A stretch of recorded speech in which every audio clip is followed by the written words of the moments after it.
Idhayakkani TV நேயர்கள் அனைவருக்கும் இதயக்கணி விஜயன் வணக்கம். மதுரை பற்றி ஏற்கனவே 2 வீடியோ களத்தில் இருக்குது.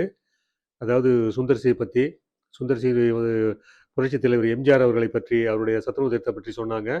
அப்புறம் கனிமொழி அம்மாவுடைய அவங்க வெளியூர்காரர் அப்படின்னு சொன்னதுக்கு பதில் கொடுத்த விஷயங்கள் இதெல்லாம் வந்து வீடியோக்குள்ள நம்ம கொண்டு வந்திருக்கோம். பள்ளிவேல் தியாகராஜன் பல்வேறு விதமான விஷயங்களை அவதூறாக பேசுனதுக்கு எல்லாத்துக்கும் பதில் கொடுத்துருக்காரு சுந்தர்சி. அப்படி 2 வீடியோ போடுது. இப்போ இது 3வதாக இன்னொரு விஷயம் என்னென்னா, அது 3வது வீடியோ ஒரு ஒரு ஒரு பக்கம் இருக்க போக 4வது வீடியோவாக இதை சுட்டிக்காட்ட விரும்புகிறேன். என்ன 2 விஷயம். 2 வந்து அதில் என்னென்ன முக்கியமான மேட்ரு, மதுரையில் மெட்ரோ ட்ரெயின் மதுரைக்கு வரணும் அப்படிங்கிறது தான் மேட்ரு. அதில் அரசியல் நடக்குது. இன்னொன்று எய்ம்ஸ் மருத்துவமனை, அதுலேயும் அரசியல் நடக்குது. திமுக அது அரசியல் பண்ணுது. அதாவது மக்களுக்கு மறதிங்கிறத ஒரு அட்வான்டேஜாக, அது கருணாநிதி காலத்துலேருந்தே அது பின்தொடருது. மக்களை மறந்துருப்பாங்கன்னு சொல்லிக்கிட்டு புது புது விஷயங்களை சுட்டி காட்டி, திடீர்னு பல விஷயத்தில் இல்லாத விஷயத்த இருக்கிற மாதிரி காட்டி, அப்படி ஏமாத்துறதுல அவங்கள அடிச்சுக்கிறதுக்கு ஆளே கிடையாது. அதில் மாஸ்டர் டிகிரி வாங்கியிருக்காங்க திமுக காரங்க. அது எப்படின்னா, கோயம்புத்தூருக்கு தான் மெட்ரோ ட்ரெயின் வேணும்னு சொல்லி மத்திய அரசுக்கு கடிதம் எழுதியிருக்காங்க திமுக அரசாங்கம். அந்த கடித விவரங்களை அண்ணாமலை மதுரையில் காமிச்சிட்டார்.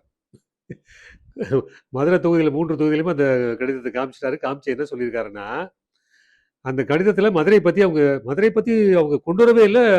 அதில் என்னன்னா மதுரையும் சேர்த்து சொல்லியிருக்காங்க. மதுரைக்கும் கொண்டு வரலாம் அப்படின்னு தான் சொல்லியிருக்காங்க. மதுரை பிரதானப்படுத்தி சொல்லலை. அது கோயம்புத்தூர், அதுதான் மெயினாக அவங்க வந்து டார்கெட் பண்ணது.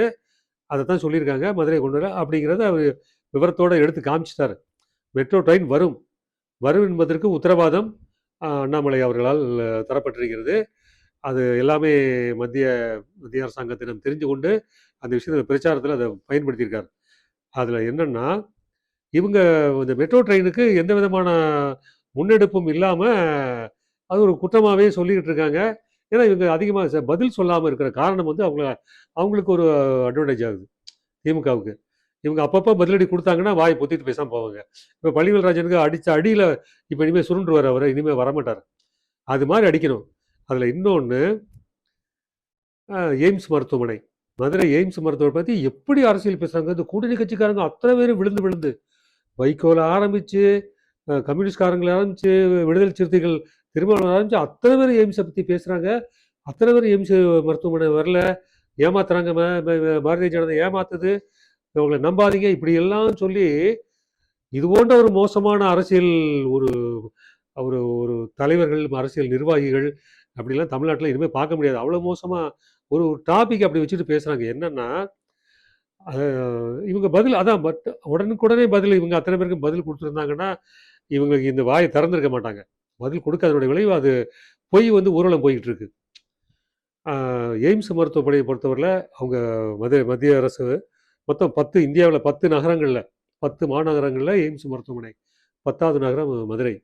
நிச்சயமாக வரும் அக்டோபரில் எய்ம்ஸ் மருத்துவமனை திறக்கப்படும்.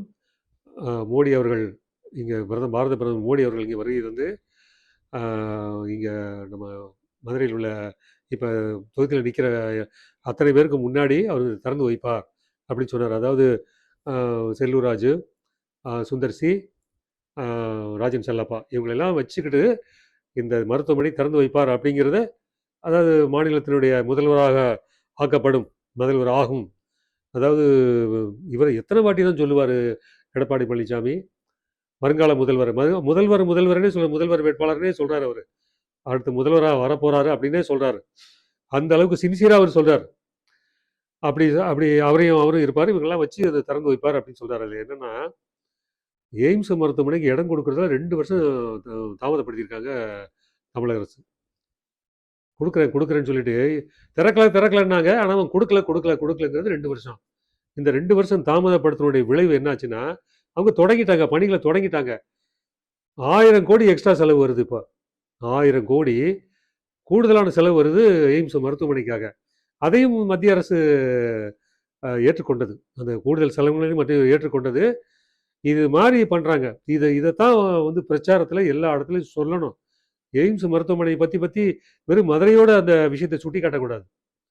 எல்லா தமிழகம் முழுக்க அதை வந்து சுட்டிக்காட்டணும். இப்படி ஏமாற்று பேர் வழிகள் திமுக இருக்கிறாங்க. சொல்வது ஒன்று, செய்வது ஒன்று. நாங்க சொல்வதைத்தான் செய்வோம், சொல்லாததையும் செய்வோம் நாங்க. அவங்க சொன்னதே ஒழுங்கா செய்ய மாட்டேங்கிறாங்க, சொல்லாத எங்க போய் செய்யறது? இதுதான் திமுகவினுடைய அடிப்படை பலம். இந்த பலத்தை தகர்க்கிறதுக்கு வந்திருக்கின்ற ஒரு ஒரு கருவி, ஒரு ஆயுதம் தான் அண்ணாமலை. அது வந்து இப்போ மதுரையில் கரெக்டாக வந்து உட்கார்ந்துருக்கு. இது வந்து மற்ற இடங்களில் இது வந்து அவர் சொல்லணும், இந்த விஷயத்தை சுட்டி காட்டணுங்கிறத கேட்டுக்கிறேன். எல்லா இடத்துலையும் செய்கிறார். அந்தந்த பகுதியில் உள்ள பிரச்சனைகள், அந்தந்த பகுதியில் உள்ள திமுக பண்ணியிருக்கின்ற அழிச்சாட்டியங்கள், ஊழல்கள் எத்தனை வந்து வந்து பொழந்து கட்டிக்கிட்டு இருக்காரு. இப்போ இந்த விஷயத்தை இன்னும் கொஞ்சம் வலிமையாக சொல்லணுங்கிறது நம்ம இதன் வாயிலாக நாம் கேட்டுக்கொள்கிறோம். ஸோ எய்ம்ஸ் மருத்துவமனை வரப்போகின்றது அப்படிங்கிறத உத்தரவாதமே கொடுத்துட்டார். அக்டோபர் மாதம், வருகின்ற அக்டோபர் மாதம், அதாவது 2026 அக்டோபர் மாதம்னே சொன்னார். ஸோ இதுக்கு விட என்ன வேணும்? இப்படி யாரும் சொல்ல மாட்டாங்க. பட் அவர் சொல்லிட்டார். சொல்லிட்டோன்னா அதுக்கான பணிகள் வந்து துரிதமாக நடக்குங்கிறது தான் அதனுடைய அடிப்படை. ஸோ இதனுடைய இந்த வேகமும் இந்த பதிலடி கொடுக்குற விதமும் சரியாக இருக்கும்போது கருத்து கணிப்புகளை பொய்யாக்கி விட்டு தேசிய ஜனநாயக கூட்டணி வெற்றி பெறும் என்று நம்பலாம், நம்பிக்கை வைப்போம். அதாவது வெற்றிக்கு நம்பிக்கையினுடைய அடையாளமாக ஒரு விஷயம் மதுரையில் நடந்திருக்குது. என்னன்னா, திருப்பரங்குன்றம் தொகுதியில் ராஜன் செல்லப்பாவை ஆதரித்து அண்ணாமலை அவர்கள் பேசியதனுடைய அந்த உற்சாகத்தினுடைய விளைவாக திரு ராஜன் செல்லப்பா அவர்கள், அதாவது வெற்றிக்கு அடையாளமாக முருகனுடைய வேலை பரிசாக அளித்தார். அதாவது முருகனுடைய வேலை மிக மிக நீளமான, மிக பெரிதான ஒரு அடையாளம் உள்ள வெள்ளி வேல் பரிசாக கொடுத்தார் ராஜன் செல்லப்பா அவர்கள். ஸோ இது வெற்றிக்கு ஒரு அடையாளம். ஏன்னா முருகன் திருப்பரங்குன்ற முதலனுடைய ஆசீர்வாதம் இந்த கூட்டணிக்கு உண்டுங்கிறதுக்கு இது ஒரு அடையாளம் அப்படின்னு சொல்லலாம். நன்றி, வணக்கம்.